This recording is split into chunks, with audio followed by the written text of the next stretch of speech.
ANM নিউজের পক্ষ থেকে আজ পৌঁছে যাওয়া হয়েছিল চন্দননগরের ওয়েস্ট বেঙ্গল পলিউশন কন্ট্রোল বোর্ডের দ্বারা আয়োজিত একটি পরিবেশ মেলায়। সেখানে পর্বত আরোহী পিয়ালি বসাককে আমরা পেয়েছি আমাদের সাথে। এভারেস্ট জয়ী পিয়ালি বসাকের কাছে গ্লোবাল ওয়ার্মিং এবং তার এভারেস্ট আরোহণের বিষয় জানতে চাওয়া হলে পিয়ালি বসাক আমাদের বেশ কিছু প্রয়োজনীয় তথ্য দেন। তিনি বলেন, সবার আশীর্বাদে সাপোর্টে আমার এভারেস্ট এবং পৃথিবীর 6টা উচ্চতম শৃঙ্গ আরোহণের সৌভাগ্য হয়েছে, কিন্তু সেখানেও আমি লক্ষ্য করেছি যে আজকে হিমালয়ও কিন্তু বিপন্ন এবং যথেচ্ছভাবে এই রাস্তাঘাট তৈরি, যেখানে সেখানে হোটেল তৈরির ফলে কিন্তু প্রচুর পরিমাণে ধস নামছে, মানুষের প্রাণহানি হচ্ছে।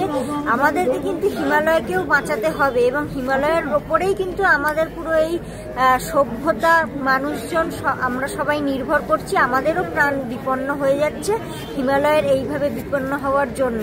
এবং ট্যুরিস্টদের ক্ষেত্রেও বলবো যে আপনারা যে যান, বলেন যে আমাকে হিমালয় ডাকছে, পাহাড় ডাকছে, এই বলে গিয়ে সেখানে যেভাবে যথেচ্ছভাবে চিপসের প্যাকেট, প্লাস্টিক, কোল্ড ড্রিঙ্কসের বোতল আপনারা ফেলে আসছেন, সেই দিকেও আপনাদের সচেষ্ট হতে হবে। সেইগুলো যেমন বয়ে বয়ে নিয়ে যাচ্ছেন, সেই খালি প্যাকেট বোতলও আপনাদের ব্যাগে ঢোকাতে হবে এবং সেই পাহাড়ি এলাকার লোকজনকেও এই বিষয়ে সচেতন হতে হবে যে তারা যেন জায়গাটা পরিষ্কার রাখে এবং টুরিস্টরা এই সমস্ত নোংরা করলে সেই জায়গাটা বাধা দেয়।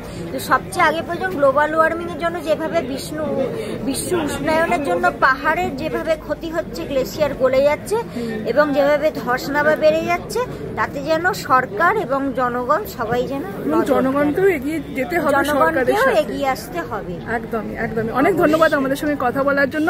আরো খবরের আপডেট পেতে সাবস্ক্রাইব করুন আমাদের ইউটিউব চ্যানেলটি আর বেল আইকনে ক্লিক করুন নোটিফিকেশনস পেতে।